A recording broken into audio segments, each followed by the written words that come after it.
bonsoir ou bonjour. Tout dépend de quand vous verrez cette vidéo. Donc c'est une parodie d'humour, hein. Toute ressemblance avec des personnes n'est que pire fiction. Donc la question est, pour ou contre la pique-pique obligatoire contre la grippe?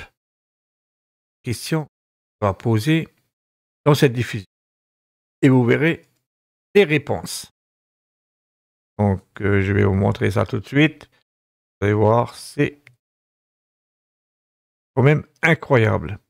Avec tout ce qu'on a subi, certains pensent encore que il faut faire confiance à la science, bien sûr. Pourquoi pas? Pourquoi pas?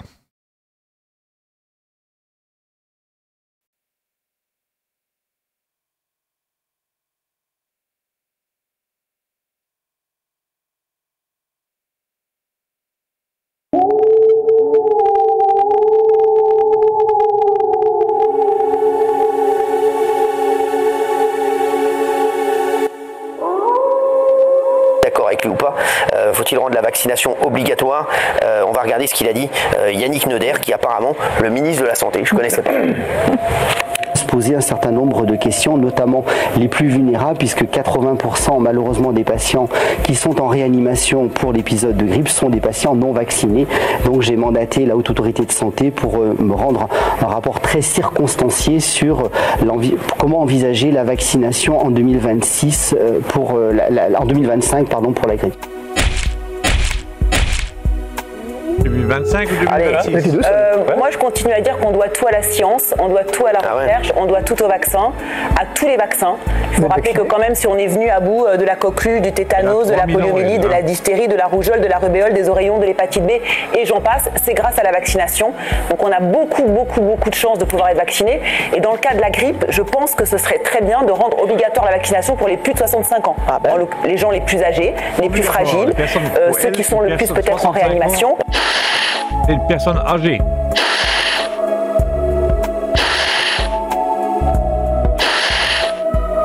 Par exemple, Polska à la grippe, elle sera peut-être moins fragilisée, elle risquera moins que quelqu'un qui a 75 ans, qui est ou immunodéprimé, ou faible, ou qui a une comorbidité, ou j'en sais rien. Donc moi, je trouve que c'est le bon sens. Moi, à titre personnel, toute ma famille qui a plus de 65 ans est vaccinée contre la grippe. Fabrice. Alors, sinon quoi? Sinon quoi? Vous le faites vacciner, s'il veut pas, il se passe quoi? De force. Moi, je vous ferai emmener par 2 policiers au centre de vaccination. Si c'est obligatoire. Mais s'il veut pas. S'il veut pas, s'il veut pas. Vu le nombre de gens qui se sont fait vacciner, même si on doit tous crever, moi je préfère me faire vacciner parce que pour rester sur Terre avec les pauvres connards qui ne se sont pas fait vacciner, je préfère passer de l'autre côté.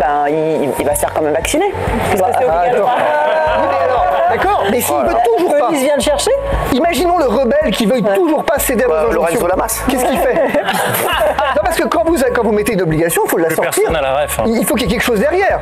Donc vous me parlez d'obligation, sinon quoi? Alors je pense qu'il faut instaurer un dialogue entre votre médecin généraliste, par exemple. Par exemple, je suis pour que les médecins généralistes aient des vaccins chez eux, dans leur cabinet. Ils le demandent depuis des mois et des années, et c'est pas fait. Donc c'est une sorte d'incitation, de dialogue et tout ça. Je vais reposer ma question, histoire de la formuler plus clairement. Vous êtes favorable à l'obligation vaccinale pour les plus de 65 ans. Si les plus de 65 ans ne se font pas vacciner, que se passe-t-il? On les vaccine pas.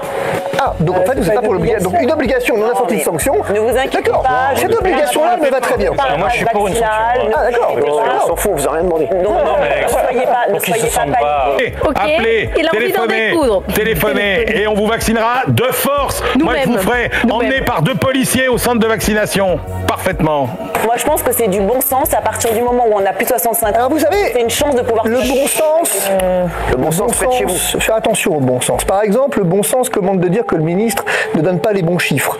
Santé publique France, 14. Et lui, il a le droit de c'est bon, laissez-le parler là. Non. Santé publique France, on a les chiffres précis. Merci. 14% sont vaccinés, 52% ne sont pas vaccinés et 35% on ne sait pas et ça n'est pas renseigné.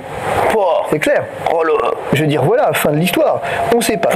Deuxième élément, ce que je voudrais que vous m'expliquiez, c'est pourquoi il y a plus de cas de grippe cette année alors qu'il y a plus de personnes vaccinées par rapport à l'année dernière. Je comprends pas. On vaccine plus, c'est pas et il y a plus de cas. Ah, c'est pas incompatible. Non, effectivement, c'est un peu comme l'Europe. Plus l'Europe, il faut plus d'Europe pour que ça marche. Là, il faut plus de vaccins pour que ça marche. Mais c'est pas vrai ce que vous dites. Comment ça, c'est pas vrai?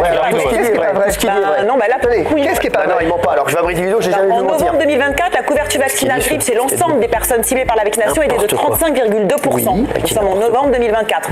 Alors que la saison précédente, elle était de 38%. Alors, vous savez d'où je tire les chiffres?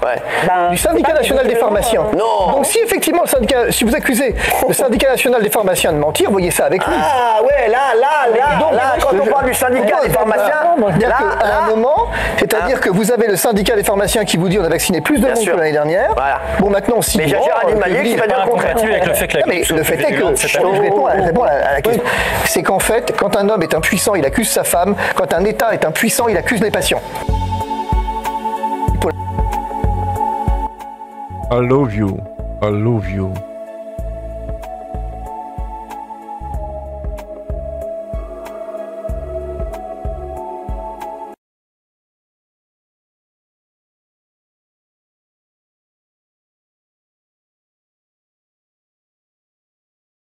Parodie au humour. Donc, le premier pas au premier degré. Alors, pour ou contre? Telle est la question.